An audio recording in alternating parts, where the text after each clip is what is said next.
नवरात्रि के बाद कलश के जल और नारियल का जाने इस्तेमाल। घर पर बनी रहेगी माँ दुर्गा की कृपा।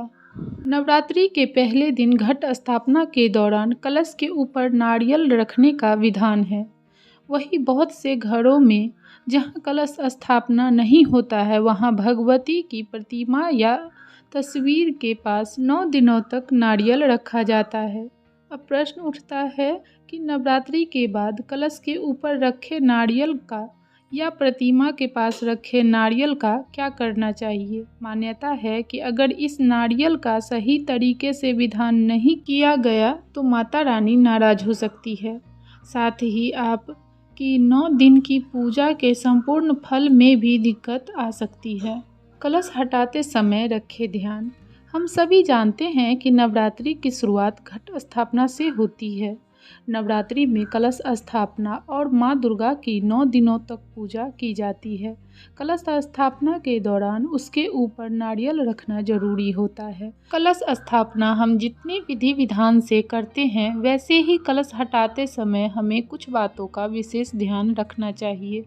धार्मिक मान्यता है कि ऐसा नहीं करने से माँ दुर्गा रूठ जाती है और 9 दिन में हमने जो पूजा अर्चना की है माँ दुर्गा की उसका फल हमें नहीं मिलता है। कलश के नारियल का ऐसे करें उपयोग।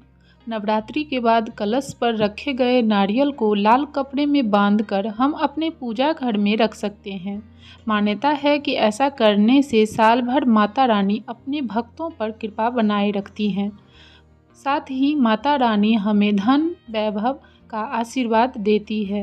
नारियल को घर के मुख्य दरवाजे पर लाल कपड़े में लपेट कर बांध सकते हैं। फिर अगली नवरात्रि के बाद पहले से बंधी नारियल को नदी में प्रवाहित कर दें और उसके स्थान पर नवरात्रि के बाद कलश से हटाए गए नारियल को उसी प्रक्रिया से बांध दें।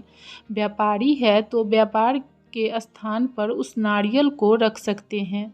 इससे व्यापार में बरकत बनी रहेगी। नवरात्रि के पारण पर कलश हटाने के बाद नारियल का प्रसाद भी घर के सदस्यों में बांट सकते हैं या कलश के नारियल को नदी में प्रवाहित कर सकते हैं। कन्या पूजन में भी नारियल का प्रसाद बांटा जा सकता है।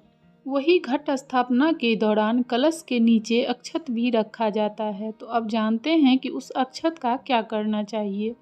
नवरात्रि के आखिरी दिन कलश हटाने के बाद चावल को घर के हर कोनों में छिड़कना चाहिए।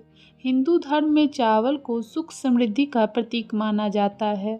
मान्यता है कि कलश के नीचे रखे चावल को घर में छिड़कने से कभी धन की तंगी का सामना नहीं करना पड़ता। साथ ही घर में सुख समृद्धि और खुशहाली आती है। अब जानते हैं कि कलश के जल का क्या करें।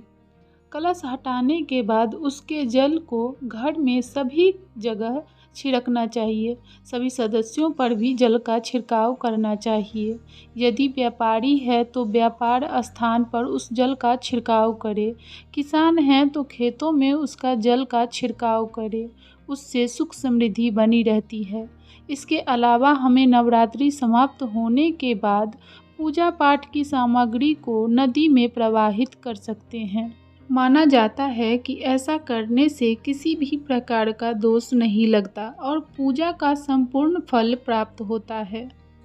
अगर वीडियो अच्छी लगी हो तो वीडियो को लाइक करें, शेयर करें और इसी तरह के वीडियोज़ देखने के लिए हमारे चैनल को सब्सक्राइब जरूर करें। धन्यवाद।